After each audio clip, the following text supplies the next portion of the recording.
Existe algo que pode aumentar o seu risco de morte, acelerar o seu envelhecimento e enfraquecer o seu corpo, sem deixar sinais óbvios. E o mais inquietante, você pode estar convivendo com isso todos os dias, sem perceber. A gente aprendeu a tratar esse fenômeno como algo comum, quase banal, um detalhe emocional da vida moderna. Mas os dados mostram outra coisa. Mostram que isso pode afetar o coração, o cérebro, o sistema imunológico e até a forma como o seu corpo envelhece ao longo do tempo. E o problema não está no isolamento físico, porque você pode estar cercado de pessoas e ainda assim estar exposto a esse risco. Quanto mais conectado o mundo ficou, mais silencioso esse fenômeno se tornou. E agora ele está em todo lugar. Mas por que algo tão comum pode ter efeitos tão profundos no corpo humano? Como isso saiu de uma simples sensação para um fator real de risco à saúde? E mais importante, o que exatamente acontece dentro do seu corpo quando isso se torna constante? Como esse processo começa e por que ele é tão difícil de perceber? Antes de entender como isso pode impactar sua saúde, a gente precisa voltar um passo. Porque a resposta começa muito antes, quando estar sozinho não era apenas desconfortável, era uma ameaça à sobrevivência. Durante quase toda a história da humanidade, estar sozinho não era só desconfortável, era perigoso. Nossos ancestrais não evoluíram para viver isolados. Eles sobreviveram em grupo, caçavam em grupo, se protegiam em grupo. A conexão não era um luxo emocional, era uma necessidade biológica. Ser excluído significava algo muito simples: menos chance de sobreviver. E o corpo aprendeu isso. Ele aprendeu que estar sozinho não é neutro, é um sinal de alerta. O problema é que o mundo mudou, mas o corpo não. Hoje, você pode passar dias sem contato humano real e ainda assim não estar tecnicamente sozinho. Você troca mensagens, reage a stories, assiste pessoas falando o tempo todo. Mas isso não é exatamente conexão. É como comer algo que parece comida, mas não nutre. Você consome interação, mas não se sente alimentado por ela. E com o tempo, isso começa a ser normal. Morar sozinho virou comum. Trabalhar sozinho virou rotina. Passar horas sem uma conversa real virou padrão. E ninguém estranha, porque na superfície está tudo funcionando. Você responde rápido, está atualizado, está presente, digitalmente. Mas existe uma diferença silenciosa que quase ninguém percebe. Estar sozinho não é o mesmo que sentir-se sozinho. Você pode escolher ficar sozinho e estar bem com isso. Mas sentir-se sozinho é outra coisa. É a sensação de não ser visto, de não ser compreendido, de não ter onde encostar emocionalmente. E isso não depende da quantidade de pessoas ao seu redor. Depende da qualidade da conexão. O problema é que a gente começou a confundir as duas coisas. Achar que interação é conexão, que presença digital substitui presença real, que falar com alguém é o mesmo que se sentir próximo. E aos poucos, a solidão foi deixando de ser um evento para virar um estado. Não declarado, não discutido, mas constante. E talvez seja exatamente por isso que ela é tão perigosa. Porque problemas visíveis são tratados. Mas o que acontece quando o problema não parece um problema? Quando ele se encaixa perfeitamente na rotina? Quando ele parece normal? A pergunta que fica é: se o nosso corpo ainda reage à solidão como uma ameaça, ameaça. O que acontece quando ele começa a viver assim todos os dias? A solidão pode matar. Existe uma diferença entre algo que faz mal e algo que encurta a vida. A solidão, ao que tudo indica, está na segunda categoria. Um estudo recente acompanhou mulheres de meia idade ao longo do tempo e encontrou um padrão inquietante. Aquelas que relataram níveis elevados de solidão apresentaram um risco significativamente maior de morte em comparação com as demais. Não é um efeito imediato. Não acontece de um dia para o outro. É acumulativo. A solidão, nesse caso, funciona quase como um desgaste silencioso. Um processo que vai, pouco a pouco, comprometendo o organismo. E o mais desconfortável é que esse risco não aparece isolado. Ele se soma a outros fatores, se intensifica com o tempo e se torna mais perigoso justamente porque passa despercebido. Em alguns casos, o aumento do risco chega a níveis comparáveis ou até superiores a fatores clássicos de saúde que sempre foram levados a sério. Só que, diferente de hábitos como alimentação ou exercício, a solidão não costuma ser tratada como prioridade. Ela não aparece em exames, não gera diagnósticos diretos, não aciona alarmes imediatos. Mas isso não significa que não esteja acontecendo. Significa apenas que está acontecendo, em silêncio. E talvez seja exatamente isso que a torna tão perigosa. Você não percebe quando começa. E quando percebe, ela já está fazendo efeito. O corpo entra em estado de ameaça constante. Para o corpo humano, a solidão não é interpretada como tristeza. Ela é interpretada como risco. Quando uma pessoa se sente socialmente isolada, o organismo ativa mecanismos semelhantes aos de uma situação de ameaça. É como se algo estivesse errado, como se fosse preciso se preparar para sobreviver.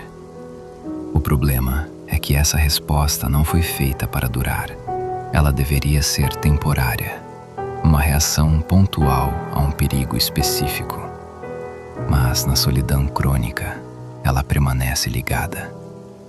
O corpo entra em um tipo de modo sobrevivência permanente, e isso começa a afetar tudo. Hormônios ligados ao estresse passam a ser liberados com mais frequência. Processos inflamatórios se intensificam e o sistema imunológico começa a perder eficiência. Ou seja, o corpo não só sente, ele reage. E reage como se estivesse sob ataque constante. Com o tempo, isso desgasta, aumenta a vulnerabilidade a doenças, dificulta a recuperação e cria um ambiente interno propício para problemas mais graves. Tudo isso sem nenhum inimigo visível. Porque o gatilho não é físico, é emocional. E isso levanta uma questão desconfortável. Se o corpo não consegue diferenciar isolamento emocional de perigo real, quantas pessoas estão vivendo em estado de alerta sem perceber? Doenças silenciosas, coração, cérebro e mais. Quando esse estado de alerta se prolonga, ele começa a deixar marcas. E essas marcas não ficam só no campo emocional. Elas aparecem no corpo. Estudos indicam que a solidão está associada a um aumento significativo no risco de doenças cardíacas e derrame. O coração, que responde diretamente ao estresse, passa a trabalhar sob condições menos favoráveis. A pressão pode subir, a inflamação aumenta, e o sistema cardiovascular como um todo começa a sofrer as consequências. Mas não para por aí. Há também associações entre solidão e maior risco de demência, além de possíveis relações com o desenvolvimento de câncer. Isso acontece porque o corpo, quando constantemente exposto ao estresse e à inflamação, se torna mais vulnerável a uma série de disfunções.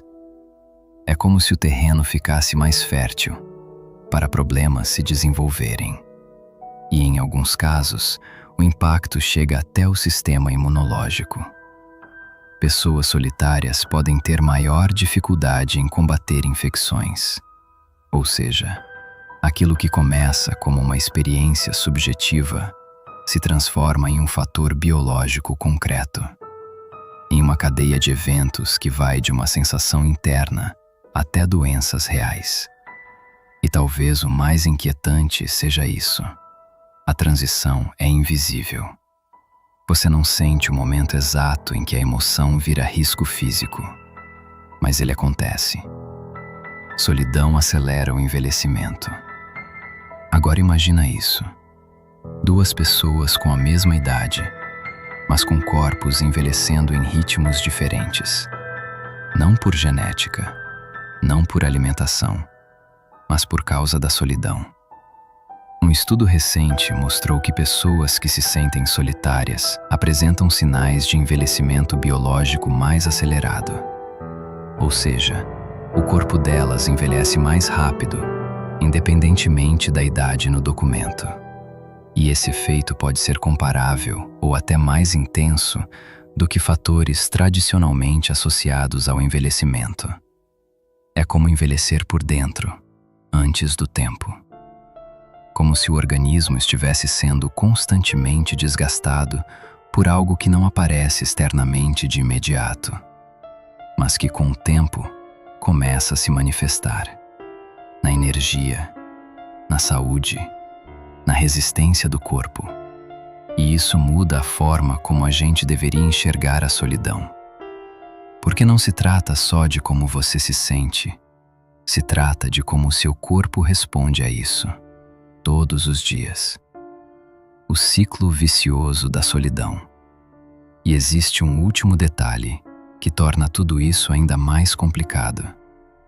A solidão raramente vem sozinha. Ela costuma trazer comportamentos junto com ela. Pessoas que se sentem isoladas tendem, com mais frequência, a desenvolver hábitos menos saudáveis, como sedentarismo, alimentação inadequada e até o aumento do consumo de substâncias prejudiciais. E esses comportamentos, por sua vez, pioram a saúde, o que aumenta o isolamento, que intensifica a solidão, e o ciclo continua. É um processo de retroalimentação, silencioso, progressivo. É difícil de interromper, porque não existe um ponto claro de início, nem um momento evidente de ruptura. Só uma sequência de pequenas decisões que, somadas, criam um padrão. E quando esse padrão se instala, a solidão deixa de ser um estado passageiro. Ela vira estrutura. E talvez a pergunta mais importante depois de tudo isso seja: se a solidão consegue alterar comportamento, corpo e expectativa de vida, por que ainda tratamos ela como algo secundário?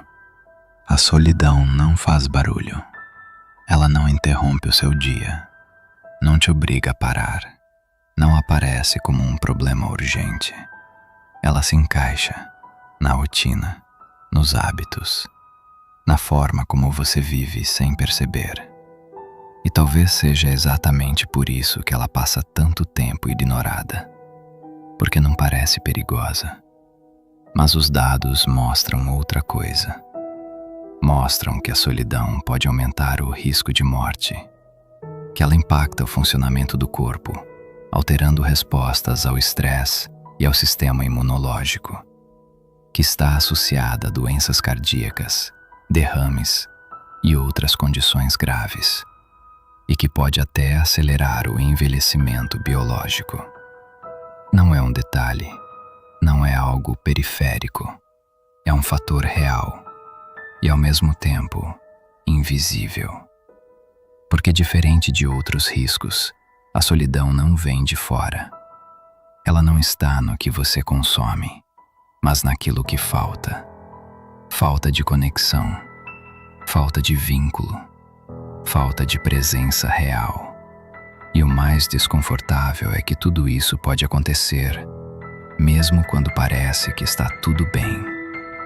Você pode estar cercado de gente, pode falar com várias pessoas todos os dias, pode parecer socialmente ativo e ainda assim estar desconectado. Talvez o problema nunca tenha sido estar sozinho. Estar sozinho pode ser uma escolha, pode ser descanso, pode ser necessário. O problema é quando isso deixa de ser uma escolha, quando a desconexão vira padrão, quando a ausência de vínculo vira rotina, quando o silêncio interno deixa de ser ocasional e passa a ser constante. Porque o corpo não ignora isso. Ele responde, e responde todos os dias. A gente vive na era da hiperconectividade, mas, paradoxalmente, cada vez mais distante de conexões reais.